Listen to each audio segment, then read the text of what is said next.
seven मां खे ख़बर ॾींदा हलूं महमद सफ़र सेवानी जी रिपोर्ट मुताबिक़ सेवन शहर के बंदर मौला महमद हाशिम मल्ला पाड़ो वाटर सप्लाई टैंकी मौला ऐं सोलंगी पाड़ो ऐं कुछ ॿियनि इलाइक़नि में councillor municipal committee seven Khadim Sindh Solangi की अॻुवानी में तरक़ियाती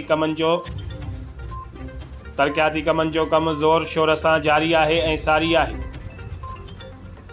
ख़ादिम सिंध सोलंगी जो चवणु हो त मूते ऐं मुंहिंजे इलाइक़े जे अवाम ते साबिक़ा MNA जामशोरो सरदार सिकंदर अली खान रापोटो ऐं अॻूणे वॾे वज़ीर सैयद मुराद अली शाह वॾा थोरा कया आहिनि